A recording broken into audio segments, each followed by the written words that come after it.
So let's review how far we've come in our Smart URL class. We have a class, object instantiation here using the class Smart URL. We send the base URL, goes to the constructor, gets saved. Then we add each of these parameters.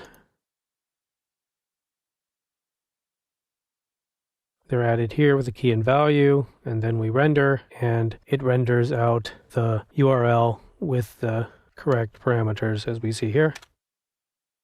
Question mark ID equals 123, ampersand status equals print, ampersand information equals yes. What we still don't have is a file. For example, I want to add the file code example here. For that, we need to create a property. This is what a property looks like. It's going to be called file. The property has a internal variable. We'll put it up here called mfile. Starts out as empty. Then a property has a public way to change it. And that's just simply a public method.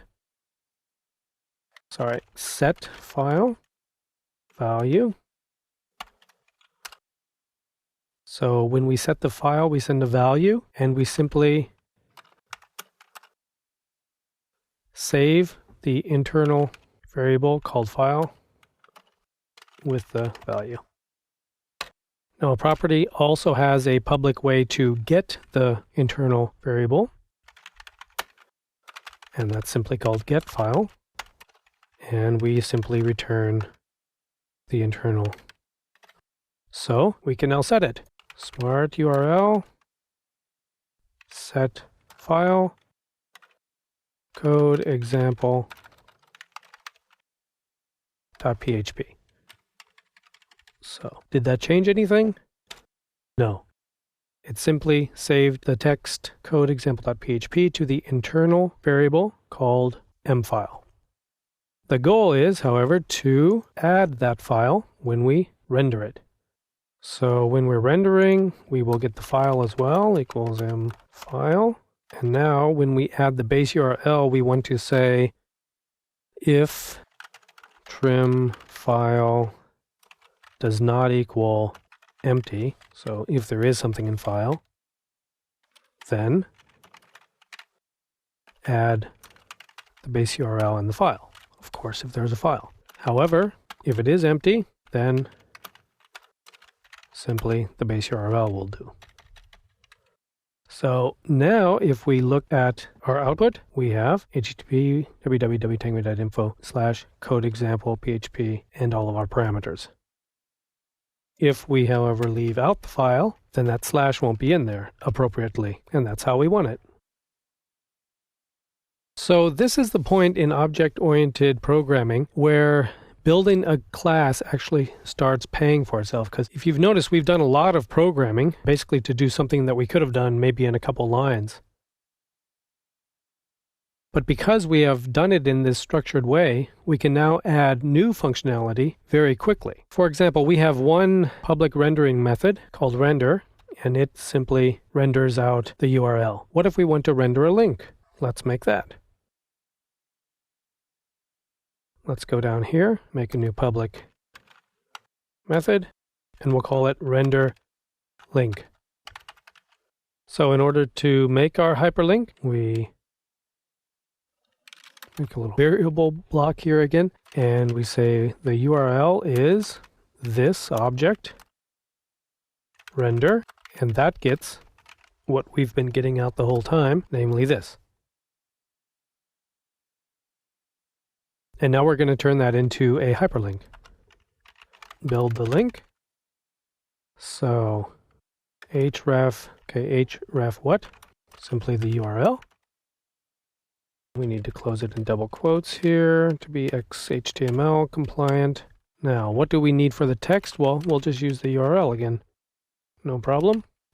Close the a hyperlink tag. And of course, we need to have this output variable get cleared at the beginning and returned at the end. So now with just a couple lines, we can now render out a hyperlink that has the same logic that we have programmed here, so that all of our logic is in one place for creating the link, and we simply use it here. What's that going to look like? We'll render the text there. smart URL. Now it gives us render link, and we'll see what it looks like. All in one line. Let's change that. So we now have a link that we can click. Let's click it. It actually doesn't go to the right page. Let's change that, just so you can see it's a real link. So we click here and it goes to code example 123, which happens to be this one about SQL. So now what if we want to add the ability to change the text that is displayed here, but keep the link in the background? Well, now that we have a class, this is very easy. We simply make another property, like file, called text. Let me do a Control F, change all instances of file to text, only in the selected lines. Thank you. Set text, capital, get text, capital. Okay, now we have a property called text that we can change and read from outside the object. And now we have to handle it down here in our render link. So we'll simply add it to our variable block, text equals text, no problem, that just gets the internal variable. And now we want to see if the text is empty or not. Define what to print as the text. So if trim text equals nothing, then what should we print? If they didn't provide any text, then text to display, let's call it, equals, then just use the URL like we were. But if they did send, or if they did define a text, then text to display equals the text.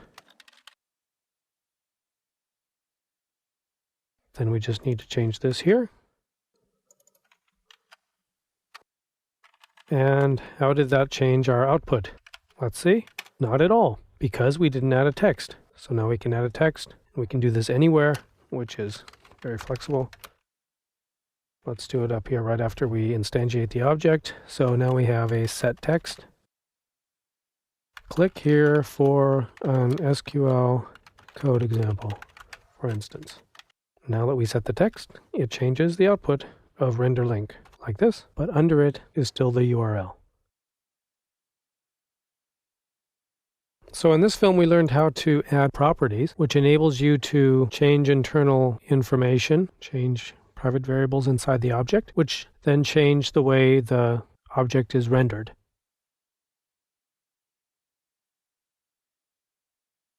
And the advantage of object-oriented programming in this sense is that now that we have everything in one object, we can do all kinds of things by adding properties and checking the values of internal variables. For instance, you could add security so that no one can add a parameter called status, or that the ID has to be above 100, or that kind of thing. You have a lot of control because first you create the object, and then you add all the information to the object, and then when you render, all of the information is inside the object, so you can apply all of your logic at once there.